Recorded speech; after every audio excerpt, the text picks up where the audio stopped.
চট্টগ্রাম, খাগড়াছড়ি, বান্দরবন এবং রাঙামাটি অঞ্চলে আমি নিজে আপনার প্রত্যেকটা প্রায় থানায় থানায় ঘুরে ঘুরে দেখার যে চেষ্টা করেছি, খোঁজ খবর নেওয়ার চেষ্টা করেছি। মূলত আমি গিয়েছিলাম একটা দাওয়াতি সফরে, অমুসলিমদের দাওয়াতি কাজ করবার জন্য।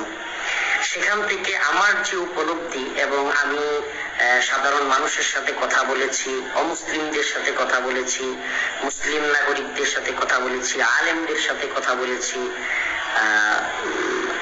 গোয়েন্দা সংস্থারও কারো কারো সাথে কথা বলেছি, সেনাবাহিনীরও এক দুইজনের সাথে কথা বলেছি। মানে আমি বিভিন্ন জন পার্বত্য চট্টগ্রামের বিভিন্ন অংশীজনের সাথে, ওই অঞ্চলের যারা আছে তাদের সাথে কথা বলেছি। কথা বলে আসল পরিস্থিতিটা জানবার চেষ্টা করেছি। আমি নিজের চোখেও যা দেখেছি এবং গিয়ে যা শুনেছি, মানে এই যেন রাষ্ট্রের ভিতরে আলাদা রাষ্ট্র। মানে এটা আমি বলতে বাধ্য হচ্ছি যে পার্বত্য 3 জেলায় অন্যান্য 61 জেলার নিয়ম কানুন আইন কোনো কিছুই চলে না, সেখানে যেন রাষ্ট্রের ভিতরে আলাদা রাষ্ট্র। অথচ আমরা কি জানি, আমরা যারা সারা দেশে থাকি বা ঢাকায় যারা থাকে বা বাংলাদেশের অন্যান্য অঞ্চলে যারা থাকে, তারা মনে করে পার্বত্য অঞ্চলে উপজাতি বা যারা ক্ষুদ্র নৃগোষ্ঠী এরা নির্যাতিত। একেবারেই মানে পুরা ভুল তো ভুল, মানে এমন ভুল যে এটা পুরা উল্টা। ওখানে যারা কিনা পাহাড়ি জনগোষ্ঠী তারা নির্যাতিত, এই কথা তো মিথ্যা, এটা মিথ্যা। আশ্চর্যের বিষয় হলো ওখানকার যারা কিনা দাবি করে পাহাড়ি জনগোষ্ঠী, তাদের মধ্যে সশস্ত্র আলাদা আলাদা বিদ্রোহী সংগঠন রয়েছে। আপনার সশস্ত্র বিদ্রোহী গোষ্ঠী 4টার মধ্যে একটা হলো যেটাকে বলে শান্তি বাহিনী, একটা জেএস নাম দিয়েছে শান্তি বাহিনী, আরেকটার নাম দিয়েছে পিডিএফ। তো এরকম 4টা বাহিনী তাদের মধ্যে রয়েছে।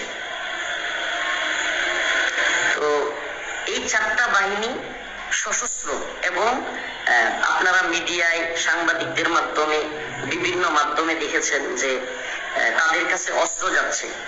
তাদের অস্ত্রগুলো সাধারণ কোনো অস্ত্র নয়, সেনাবাহিনীর চাইতেও কিছু কিছু অস্ত্র ভারী অস্ত্র, এবং সেগুলোর কিছু কিছু ভিডিও ভাইরাল হচ্ছে, মানুষ দেখতেছে। পার্বত্য অঞ্চলের খাগড়াছড়ি, বান্দরবন, রাঙামাটি, এখানে আলাদা আলাদা বিদ্রোহী সংগঠন। মূল সংগঠন ছিল একটাই, প্রথমে শান্তি বাহিনী নামে, জেএসএস এই নামে, কিন্তু পরবর্তীতে এটা ভেঙে আরো 2টা 3টা 4টা হয়েছিল। তো এই 4টার মধ্যে শক্তিশালী জেএস, এরপরে পিডিএফ নাম দিয়েছে। তো বিভিন্ন নামে এই বিদ্রোহী গোষ্ঠীগুলো বাঙালিদেরকে জিম্মি করে, হয়রানি করে, বাঙালিদেরকে হত্যা করে, গুম করে, নির্যাতন করে, চাঁদা দাবি করে, এবং চাঁদা না দিলে মেরে ফেলে। এ ধরনের অজস্র ঘটনা। মানে এটা দেশের ভিতরে আলাদা দেশ।